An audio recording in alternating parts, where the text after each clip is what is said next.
Hello बच्चों, कैसे हैं आप लोग। बच्चों, आज हम क्लास 12 के इक्वाई पोटेंशियल सरफेस वाले टॉपिक को कवर करेंगे। इक्वाई पोटेंशियल सरफेस क्या होता है, यह कितने टाइप का होता है और इसकी कौन कौन सी प्रॉपर्टीज होती है। ठीक है, तो चलिए समझते हैं। देखो बच्चों, इसके नाम से ही क्लियर हो रहा है कि इक्वाई पोटेंशियल वो सरफेस होगा जिसके सरफेस के हर एक पॉइंट पर पोटेंशियल की वैल्यू सेम हो। इक्वाई पोटेंशियल, इक्वल पोटेंशियल, ठीक है ना, कि जिसके हर एक पॉइंट पर पोटेंशियल इक्वल होगी, उस सरफेस को क्या बोलेंगे, इक्वाई पोटेंशियल सरफेस। चलिए लिखते हैं इसको।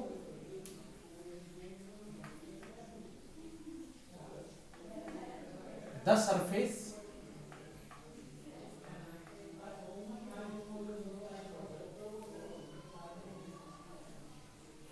at which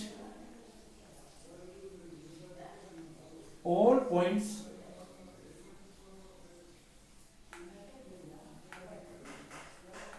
of this surface have same potential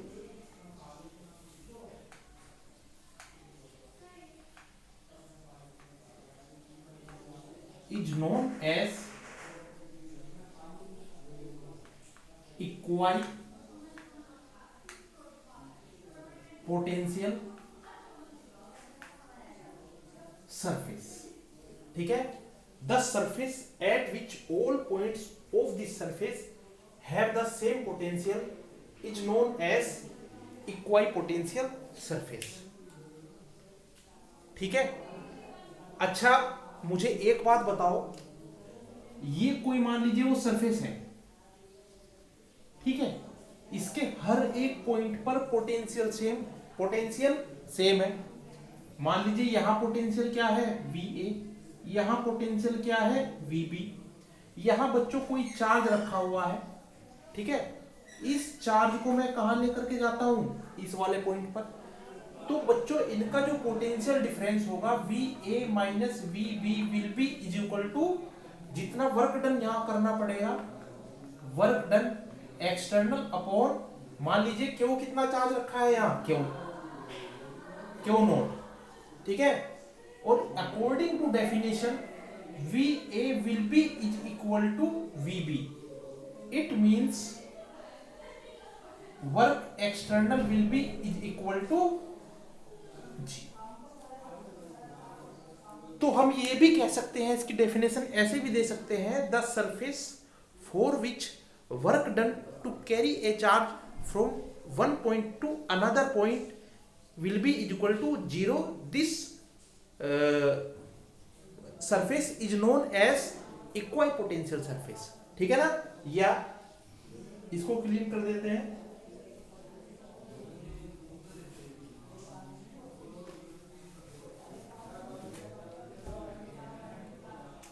और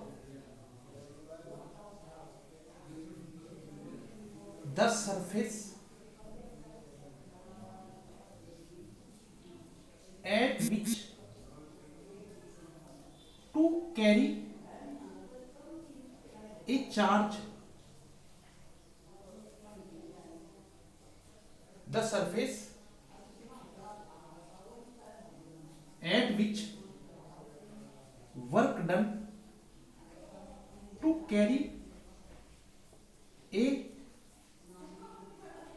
charge from one point to another is 0. This surface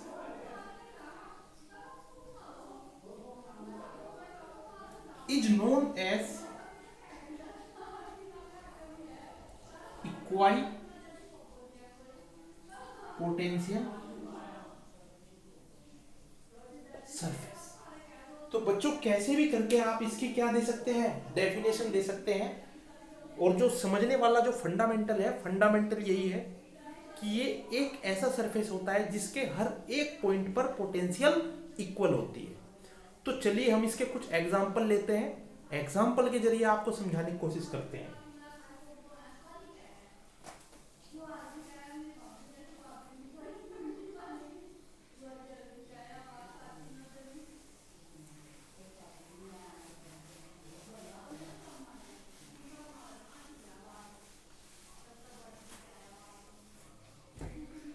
सबसे पहले बच्चों हम लेते हैं एग्जाम्पल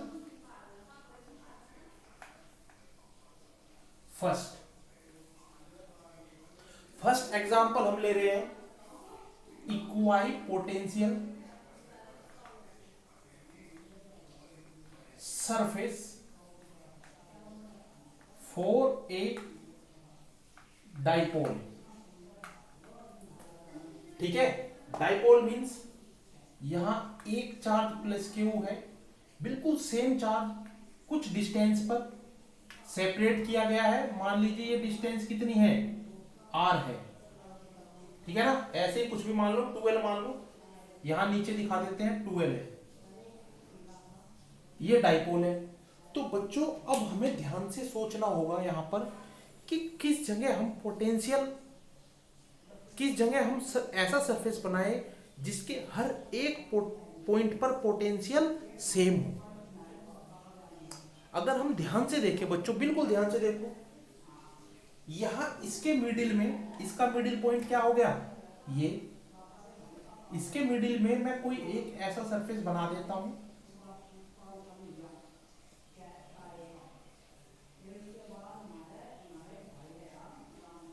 ठीक है ना, ये हमारे पास कोई सरफेस है ये, और बच्चों ये जस्ट बिल्कुल इसके एक मिडिल में है।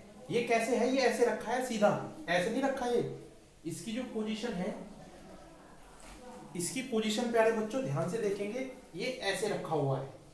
ठीक है ना, रिप्रेजेंट कर रखा है थोड़ा ऐसे ताकि आपको समझ में आए। ये बिल्कुल इसके परपेंडिकुलर, इसके बीच में रखा है। ठीक, अब ध्यान से सोचिए इस पॉइंट पर क्या पोटेंशियल होगी। देखो पोटेंशियल किसी पॉइंट के कारण क्या होती है, के क्यू अपॉन आर। के कांस्टेंट है, क्यू चार्ज है और आर डिस्टेंस है। और बच्चों पोटेंशियल एक स्केलर क्वांटिटी है। मान लीजिए इस पॉइंट के कारण कितनी है, V1 है इस पॉइंट पर, और इस पॉइंट के कारण कितनी है, V2 है। तो ये दोनों क्या हो जाएगी, ऐड हो जाएंगी। अगर आप ध्यान से देखें तो ये वाले डिस्टेंस और ये वाले डिस्टेंस, दोनों डिस्टेंस एक दूसरे के इक्वल है क्या। अगर मैं इसको R1 मानूं और इसको मानूं R2, तो यहां R1 will be equal to the R2। ठीक है ना, तो V1 की वैल्यू अगर मैं लिखूंगा तो V1 will be equal to K Q upon R1 और V2 will be equal to K minus Q upon R2। ठीक है, और टोटल पोटेंशियल मैंने मान ली इस पॉइंट पर कितनी है, V। तो जब मैं इन दोनों को ऐड करूंगा बच्चों, इसकी वैल्यू कितनी आ जाएगी, 0। सिर्फ ना ही इस पॉइंट पर, अब आप ध्यान से सोचिए, इससे ऊपर चलेंगे तो भी 0 आएगी, यहां भी, कहीं भी जाओ, क्योंकि हर एक पॉइंट की डिस्टेंस इससे सेम होगी।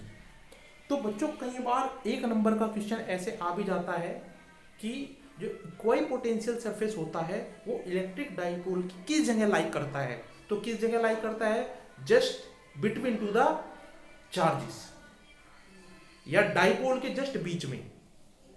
ठीक है, अब बच्चों आप एनसीईआरटी का क्वेश्चन नंबर 2.3 एक्सरसाइज में वो करेंगे, वो क्वेश्चन देखते ही आपसे अब बन जाएगा।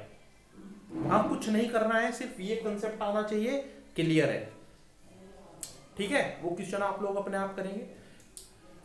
एक्चुअली मैं कोशिश ऐसे करता हूं पढ़ाने की कि जिससे बच्चों के जो न्यूमेरिकल्स हैं वो अपने आप ही जो सिंपल सारे के सारे सोल्व हो जाएं।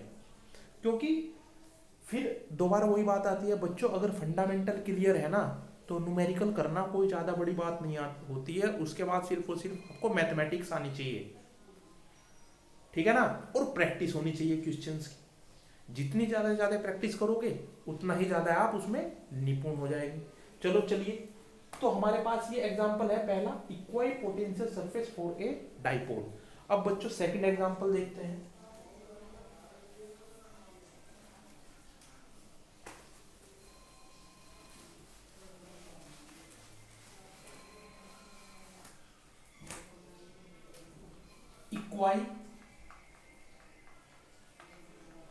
पोटेंशियल सरफेस फॉर ए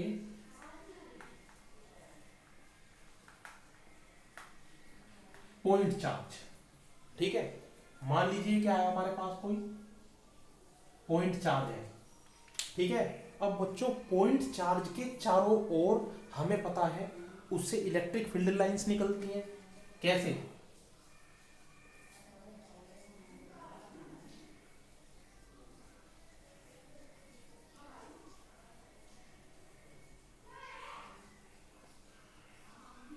ऐसे निकलती हैं।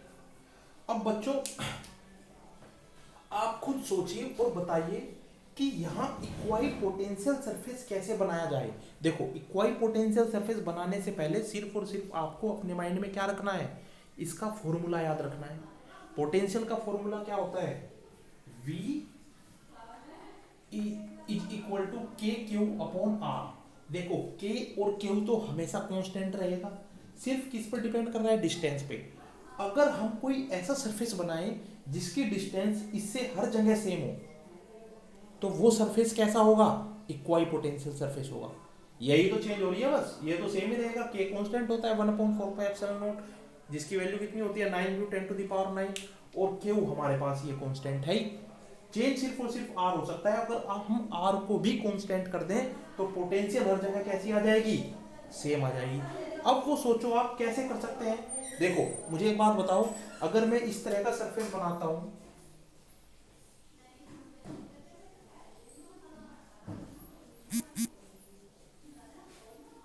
और ये बच्चों देखो यहां प्रॉपर गोलाई नहीं दे पाए इसको, लेकिन ये प्रॉपर सर्किल है। ठीक है ना?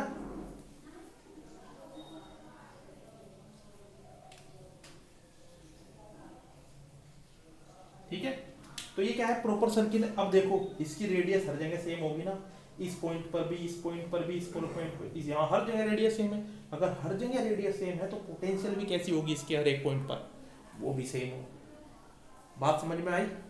या एक और सरफेस बना सकते हैं, या इसका एक और सरफेस बन सकता है। ठीक है ना? कितने भी आप सरफेस ऐसे बना सकते हो। ठीक है ना? तो इक्वाई पोटेंशियल सरफेस के जो हमारे पास पॉइंट चार्ज है उसके लिए इक्वाई पोटेंशियल सरफेस कैसा आता है? सर्कुलर, या हम बोल सकते हैं स्फेरिकल। कैसे आता है? स्फेरिकल। देखो, ये सिर्फ एक गोलाई नहीं है। आप ये देखो, ये चार्ज है, ठीक है ना? तो इससे जो इलेक्ट्रिक फील्ड बच्चों सिर्फ इधर और इधर इधर इधर ही नहीं निकलेगा, चारों तरफ निकलेगा। इधर भी, ऊपर भी, नीचे भी, चारों तरफ निकल रहा है। तो मुझे इसे घेरने के लिए क्या एक खाली सिंपल सर्किल बनाना पड़ेगा, या पूरे को घेरने के लिए ऐसे स्पेयर बनाना पड़ेगा? स्पेयर बनाना पड़ेगा ना। तो मैंने वो बनाया है यहाँ, सिर्फ आप इसको सर्किल ना समझे। समझ रहे हो? तो क्या है ये? किस तरह की इक्वाई पोटेंशियल सरफेस बनेगा? स्फेरिकल। ठीक, थर्ड एग्जांपल देखते हैं।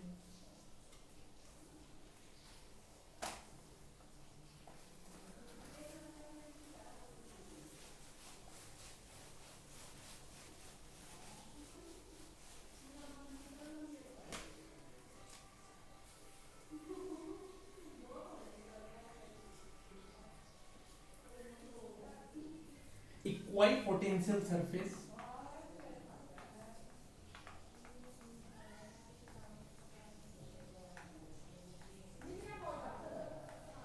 फॉर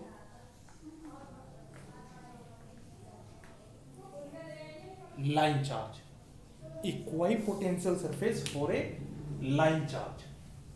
देखो, लाइन चार्ज क्या है? मान लीजिए हमारे पास कोई ऐसे एक लाइन है, ठीक है? यहां क्या है? चार्ज डिस्ट्रीब्यूटेड है। ठीक, तो बच्चों जो इससे इलेक्ट्रिक फील्ड निकलेगा वो कैसा होगा?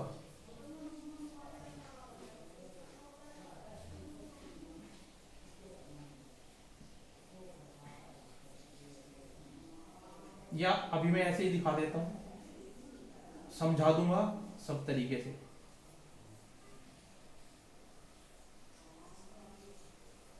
इस तरह से निकलेगा।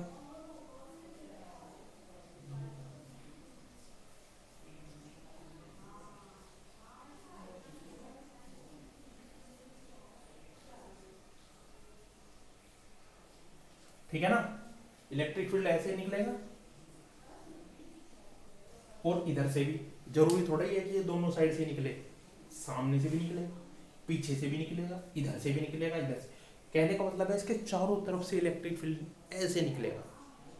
अब इसको घेरने के लिए, और कैसे घेरना है, एक ऐसा हमें सरफेस बनाना है जिसकी डिस्टेंस हर एक पॉइंट, जिसके हर एक पॉइंट की डिस्टेंस इससे सेम रहे, चार्ज से। तो बच्चों आप सोचो कैसा हो सकता है वो।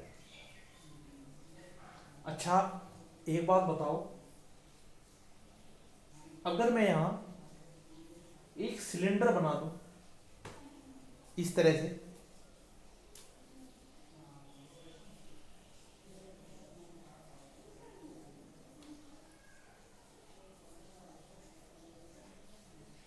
और सिलेंडर कैसा है प्यारे बच्चों, कैसा भी हो सकता है, होलो भी, स्फेरिकल भी, ठीक है ना। या ऐसा करते हैं, होलो सिलेंडर बनाते हैं,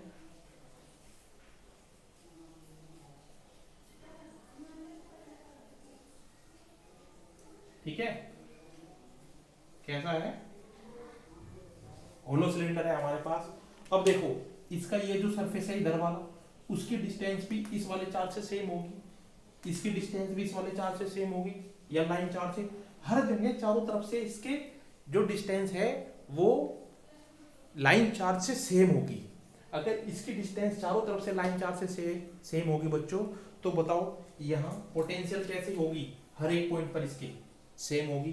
तो बच्चों जो लाइन चार्ज के लिए हमारे पास इक्वल पोटेंशियल सरफेस आता है वो क्या होता है, होलो सिलेंडर। क्लियर है, क्या बनेगा, होलो सिलेंडर। तो ये कुछ एग्जाम्पल थे जो एग्जाम में पूछ लिए भी जाते हैं, ठीक है ना, ये ऑब्जेक्टिव में भी आ सकते हैं आपके पास कि पॉइंट चार्ज के कारण कैसे बनता है, equal potential surface line charge के कारण कैसे बनता है, और थर्ड हमने क्या पढ़ा प्यारे बच्चों, पॉइंट चार्ज के कारण कैसे बनता है, ठीक है ना। तो ये सारे के सारे इसके एग्जाम्पल है। अब इसकी कुछ प्रॉपर्टीज देखते हैं।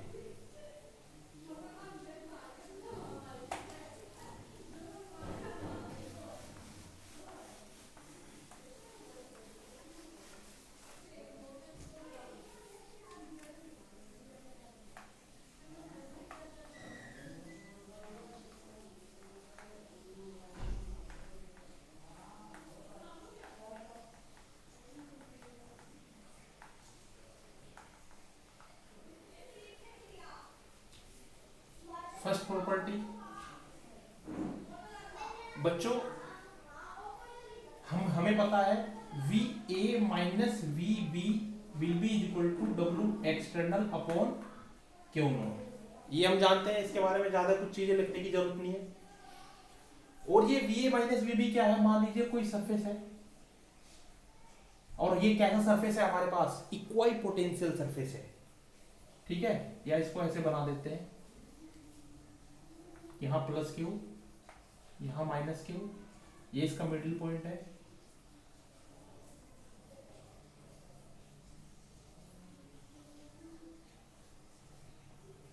तो ये जो सरफेस है हमारा, ये बन जाता है इक्वल पोटेंशियल सरफेस। और ये पॉइंट है बच्चों इसमें, मान लीजिए ए पॉइंट है, ये जो पॉइंट है ये ए है, और ये जो पॉइंट है बच्चों ये बी है। इस पर क्या रखा है, एक चार्ज रखा हुआ है, ठीक है, कितना, क्यों नो। और इसको हम यहां से उठा करके कहां लेके जा रहे हैं, यहां, जैसे हमने इसकी जो डेफिनेशन भी बनाई है इससे पहले।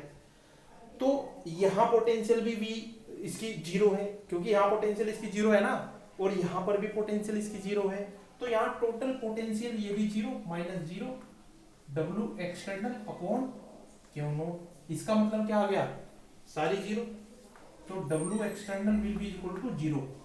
It's mean no work is done to carry a charge from one point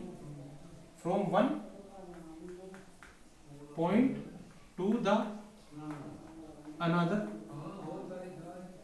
at equal potential surface। एक प्रॉपर्टी तो यही होगी कि यहां कितना W एक्सटर्नल, या किसी एक पॉइंट चार्ज को एक पॉइंट से दूसरे पॉइंट तक ले जाने के लिए कोई भी कार्य नहीं करना पड़ेगा, ठीक है ना। एक तो ये हमारे पास इसकी प्रॉपर्टी हो गई कि यहां कार्य कितना है या वर्क डन कितना है, 0। सेकंड बच्चों ध्यान से देखेंगे, हमारे पास में V इज इक्वल टू होता है माइनस E डॉट dr, या V की जगह यहां क्या होता है, delta V, change in potential, ठीक है ना। और हम ये पढ़ ही चुके हैं, ये कितनी हो जाएगी, 0।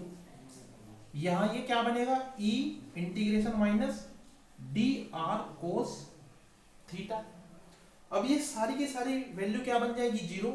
तो हमारे पास क्या निकलेगा, cos theta will be equal to 0, ठीक है। और बच्चों ये थीटा क्या है, थीटा देखो E और dr के बीच में बना हुआ एंगल है, मतलब यहां देखो dr क्या है, एक तरह से अगर ये गोल सरफेस होता ना बच्चों, तो इसकी रेडियस, या हम ये कह सकते हैं इसकी लेंथ, बात समझ में आ रही है।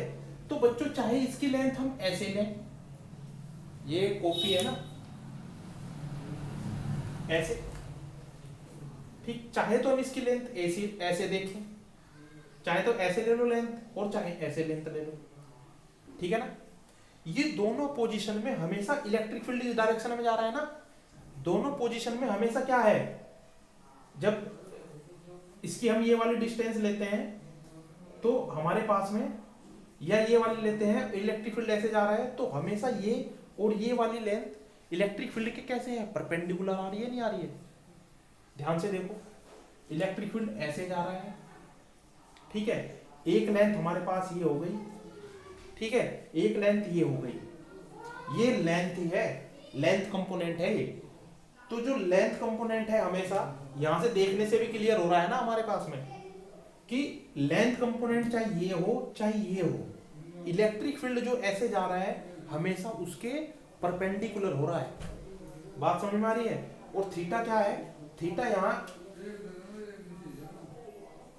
Angle between E electric field and length component, ठीक है ना। और बच्चों cos थीटा इक्वल टू 0 है, तो थीटा की वैल्यू क्या होगी, 90 डिग्री, बात समझ में आ रही है ना। अगर cos थीटा की वैल्यू 0 है तो थीटा की वैल्यू क्या होगी, 90 डिग्री। इसका मतलब है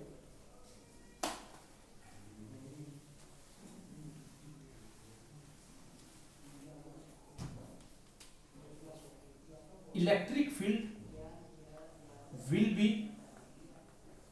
perpendicular to the equipotential surface always, बात समझ में आ रही है। हमेशा क्या होगा, electric field will be perpendicular to the equipotential surface, हमेशा इसके सरफेस से कैसा होगा, ये परपेंडिकुलर, ठीक है। चलिए नेक्स्ट हमारे पास जो बच्चों निकल करके आता है, two equipotential surface never intersect two never intersect to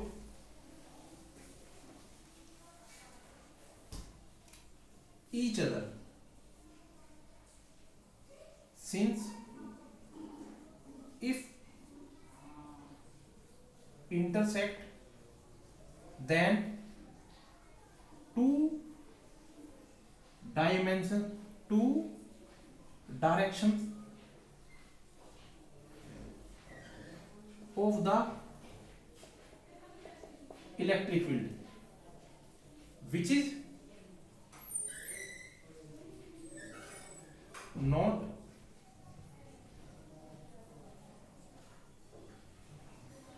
possible। Third point में बच्चों क्या कहा गया है कि कभी भी दो इक्वल पोटेंशियल एक दूसरे के परपेंडिकुलर नहीं होंगे, या सॉरी एक दूसरे को इंटरसेक्ट नहीं करेंगे। अगर एक दूसरे को इंटरसेक्ट करते हैं तो वहां क्या बनेगा, वहां इलेक्ट्रिक फील्ड की दो डायरेक्शन होंगी, और एक ही पॉइंट पर इलेक्ट्रिक फील्ड की दो डायरेक्शन होना पॉसिबल ही नहीं है। कैसे देखिए समझते हैं।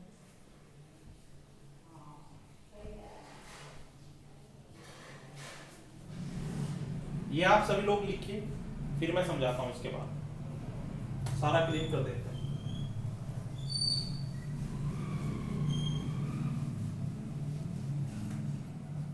देखो मान लीजिए हमारे पास एक इक्वल पोटेंशियल कौन सा है, ये,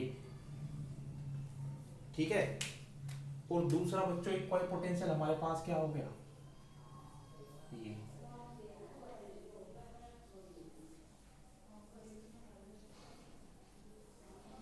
ठीक है ना। अब ये दोनों एक दूसरे क्या कर रहे हैं, इस पॉइंट पर इंटरसेक्ट कर रहे हैं, ठीक है, एक ऐसे है एक ऐसे है। हमें पता है कि जो हमारा इक्वल पोटेंशियल सरफेस है वो हमेशा कैसा होगा, परपेंडिकुलर होगा इलेक्ट्रिक फील्ड के, मतलब इसके कारण जो इलेक्ट्रिक फील्ड है वो इस डायरेक्शन में होगी, ठीक है, और बच्चों इसके कारण जो इलेक्ट्रिक फील्ड है वो इस डायरेक्शन में होगी। क्लियर है ना। इसके कारण इलेक्ट्रिक फील्ड इस डायरेक्शन में होगी, इसके कारण, और ये जो है इसके कारण इलेक्ट्रिक फील्ड इस डायरेक्शन में होगी। देखो एक ही पॉइंट पर कितनी इलेक्ट्रिक फील्ड की डायरेक्शन क्या हो गई, दो इलेक्ट्रिक फील्ड की डायरेक्शन हो गई, नहीं होगी। क्या ये पॉसिबल है, क्या नहीं पॉसिबल है ना। और बच्चों एक ही पॉइंट पर दो इलेक्ट्रिक फील्ड नहीं होंगी, दोनों की दोनों कैसी होंगी, सेम होगी, ठीक है ना। तो आप खुद सोचिए क्या ये पॉसिबल है, नहीं है, क्योंकि अगर एक ही पॉइंट पर तो हमें इलेक्ट्रिक फील्ड की दो डायरेक्शन मिल जाती है, इट मींस यहां क्या होगा, इलेक्ट्रिक फील्ड की दो डायरेक्शन, ये पॉसिबल ही नहीं है, ठीक है ना। तो ये बच्चों हमारे पास इक्वल पोटेंशियल सरफेस का कंप्लीट कंसेप्ट है। इसके बाद इसके न्यूमेरिकल जो है मैं नहीं जानता हूं कि आपसे नहीं बन पाएंगे, कुछ नहीं है, सिर्फ और सिर्फ वो जो तीन एग्जांपल वो बताए हैं, तीन प्रॉपर्टी याद रखनी है, वर्क डन जीरो होगा, दोनों एक दूसरे को इंटरसेक्ट नहीं करते, ठीक है ना। और बच्चों जो इलेक्ट्रिक फील्ड है वो सरफेस के कैसे होती है, परपेंडिकुलर होती है, ये याद रखना है बस। तो चलिए बच्चों आज के लिए इतना ही। जय हिंद प्यारे बच्चों।